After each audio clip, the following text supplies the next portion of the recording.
Critical warning from Ukraine.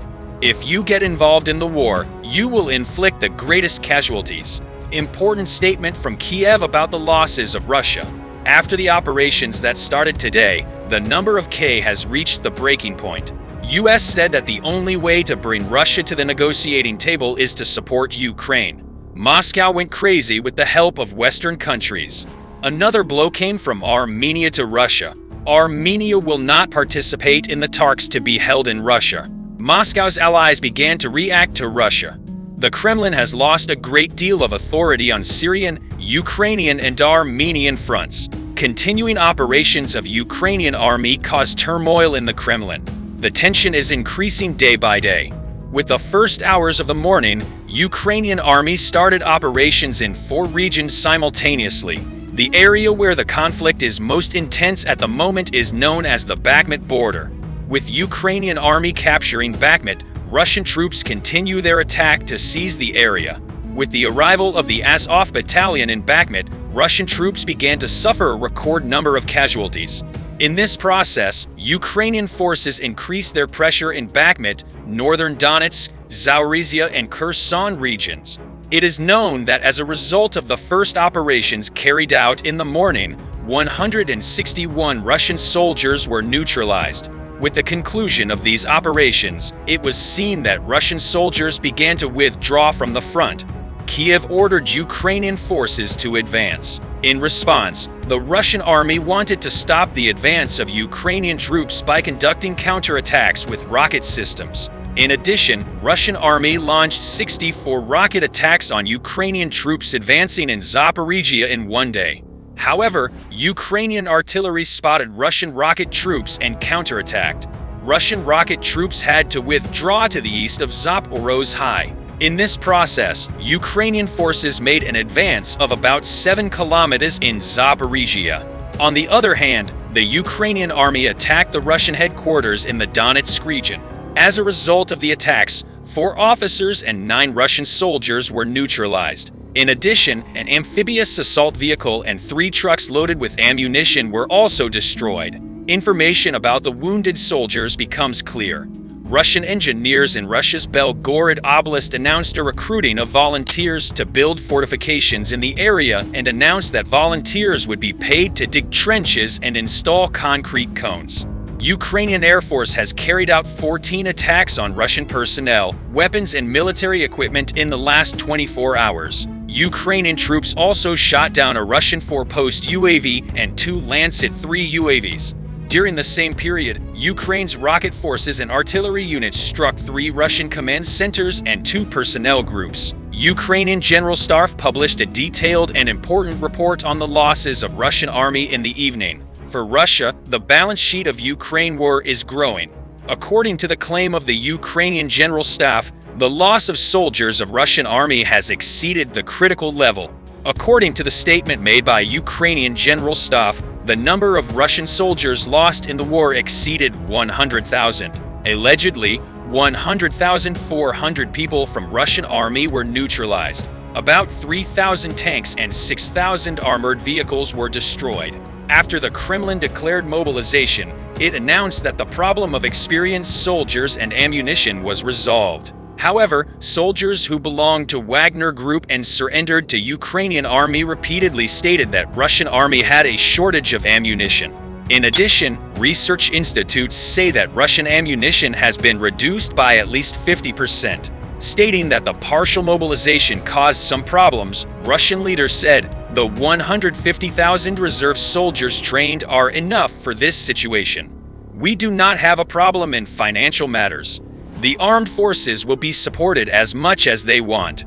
In his speech to military officials, Putin gave important messages that the government would side with the army. The full potential of NATO is being used against Russia.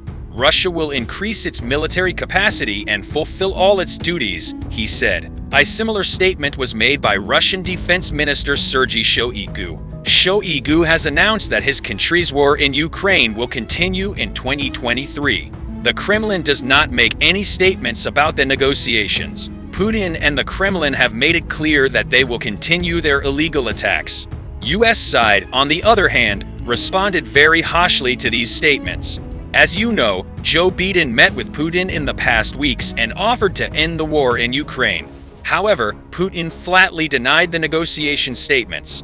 After this process, the Ukrainian army will show great success at the front and will drive Russian army out of its territory. U.S. Secretary of State made very critical statements on this issue.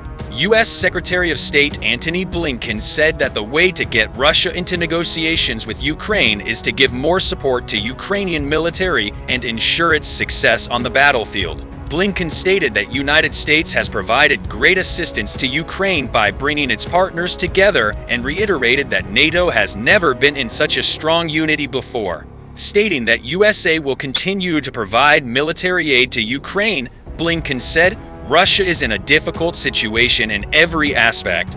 The diplomatic leadership of USA has been indispensable in establishing and maintaining this unity of purpose. Arguing that Russia has no intention of negotiating with Ukraine and sitting at the peace table, Blinken said, "In our opinion, the best way to get there is to continue our support for Ukraine so that it can be successful on the battlefield and that its energy infrastructure and economy can withstand Russian attacks. What could hasten the day when President Putin will conclude that it is time for engagement and real negotiation." Emphasizing that any peace between Russia and Ukraine should be just and lasting, Blinken stated that U.S. will not impose its own solutions on Ukraine. In fact, at the moment, Russia has not shown any interest in meaningful diplomacy to end this war, Blinken said. Blinken said Russia needed to show some meaningful evidence that it was truly ready to negotiate a just and lasting peace. While the statements continued, the progress of Ukraine on the Eastern Front and Zaporizhia made Putin quite uncomfortable. Therefore, Putin is holding talks with Belarus, forcing the Belarusian army to fight against Ukraine. As you know, Russian army has deployed a large number of military equipment on Belarusian border. Kiev took many precautions for a possible attack through Belarus. A very harsh warning came to Belarus today morning from Ukraine. As the weather cools, the war between Russia and Ukraine heats up. According to Yuri Sak, advisor to Ukrainian defense minister, speaking to Rada, the lower the temperatures, the better the situation for Ukrainian military. Yuri Sak said that at the moment the most violent clashes are taking place around Bakhmut. Sak, who warned Belarus about Russia's use of its territory against Ukraine and directly participating in the war, said these will do harm. Accusing Iran of selling unmanned aerial vehicles to Russia, Sak said Russia is using the UAVs it bought from Iran against critical areas and infrastructure power plants in Ukraine. Yuri Sak, Belarus entered this war indirectly because from the very beginning of the war large-scale attacks were launched from Belarusian territory. Belarusian airspace is also used for strategic airstrikes to support Russian forces in Ukraine. A large number of Russian soldiers are also undergoing military training in Belarus. Therefore, Belarus is an indirect ally of Russia and is responsible for the war on Ukrainian soil.